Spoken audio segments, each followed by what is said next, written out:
And here we are, two schmoes, and bingo, he's like Charlie from Willy Wonka in the Chocolate Factory. He's got the golden ticket. Hi, I'm Vincent Mascolo. Hi, I'm Dean Mascolo. And this is Consignor Confidential. I was born in Staten Island in 2002. I've lived there my whole life. The neighborhood that we live in now is the one that we grew up in. The house that we're in right now was my parents' home. I've always been into sports. I've played basketball, soccer, tackle football, flag football. Played almost every sport in my life. Tell you a funny story. First game he ever played, he shouts over to me, "Hey Dad, how about you give me 20 bucks for every goal I score?" Remember that? Yeah. I said, "Yeah, okay." First minute of the game, goal scored. 4 goals scored that game, 80 bucks, I was out. One thing I was always into was shoes, and since like first grade, and I got into it because like I didn't like that my shoes never matched my outfits.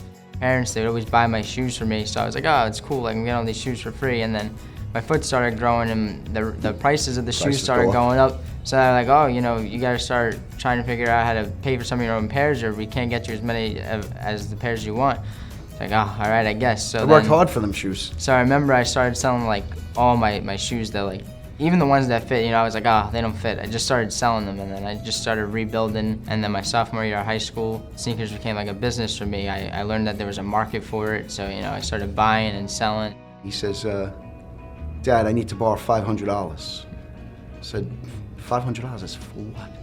He goes, I want to buy a pair of sneakers. Now, mind you, this kid's anywhere between 9 and 11 years old. I go to these events all the time with my dad, and I remember he would tell me like, oh, you're spending hundreds of dollars on shoes, like, do you know what you're doing? I'm like, yeah, just trust me, but it took a long time to get his trust. And I started learning from my son, seeing that this was a legit thing. So I started looking at all these other collectibles that sell, and during COVID, during the pandemic, like sports cars, like it grew even bigger because like, you know, people were in their homes, like they were digging up old collectibles that they could sell, and then it just got to my attention. So I was like, all right, I'm gonna get into cards. A few weeks ago, they started releasing Select cards, the 2020-2021 Select. So I winded up, you know, I was waking up every day until they came out. I got an order of 5, came to the house, they were sitting on my table.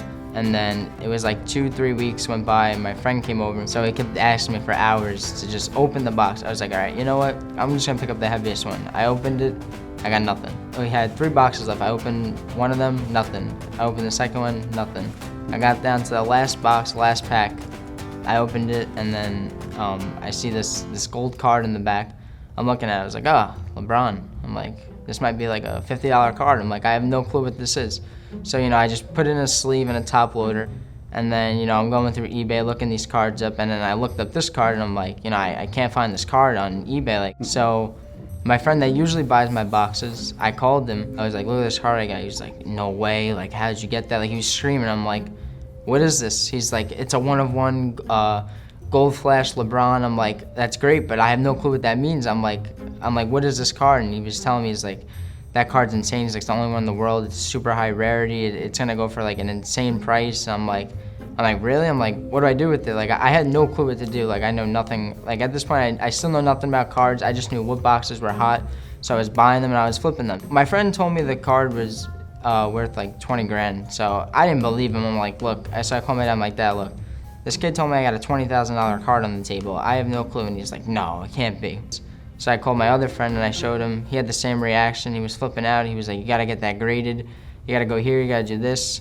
So I'm like, look, like if this card's what you're saying, I'm like, me and my dad, we're getting on a plane, we're holding it and we're flying it somewhere. Right. I'm like, I'm not letting it go.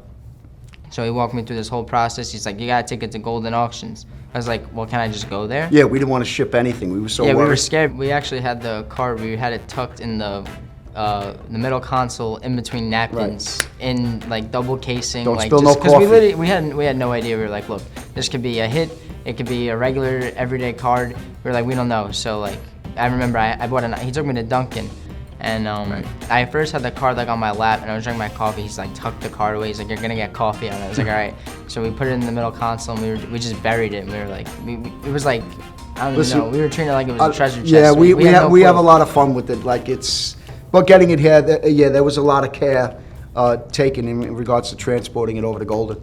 And we came down. Ryan was the first guy to greet us here at the door. Yeah, what were the words that he said? Yeah, Holy hell, right? He gave me his personal cell over the phone. He's Right, like, after can you you do me a sent him the favor? He's like, can you pictures. send me a picture of this card? I was Right. like, yeah. So I sent him the picture, and his response was like, holy hell. Right. So now ever since, like, me and my dad, like, that's our thing. You want to get shirts made up that say holy hell on them with Well, LeBron's LeBron's face face. on it, yeah. When you do get calls like that, a lot of times the person doesn't really understand what they have as well. So when they say a one of one, to them they might think, oh, this card's super rare, it's a one of one. But when you actually have, in their case, an actual numbered one of the main chase cards of that entire set, you know, that's a whole nother story. So when they brought it in and I saw the card, I mean, I said a few choice words I think that I can't say on camera because, you know, you just don't see that card come up. And to me, I didn't even know that card was pulled yet. And they were like, we gotta send this out to get graded, and then they're looking at it. Ryan was looking at the corners of the card and the surface, and he's like looking at it. I'm like, he's like explaining all this stuff to me. I'm like, look, whatever you say, like I have no clue. He's like, this is a one of one, like the best grade you get is a 10. He's like, but it's extremely rare to find a one of one card that's like a 10. He's like, usually like they're like an 8, a 9. He's like, no matter what they are, it's one of one at the end of the day. But if you could get a 10, that's crazy.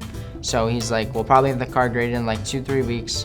And then we'll give you a call when we get the card back. We're gonna ship it out as soon as you leave. And we actually sent it off on Friday and we had it back on the Monday, the next business day. And I was gonna text them and I'm like, I can't text them. I have to, you know, I have to tell them right away. So I actually called him. He was like, Vince, look, we got the card graded.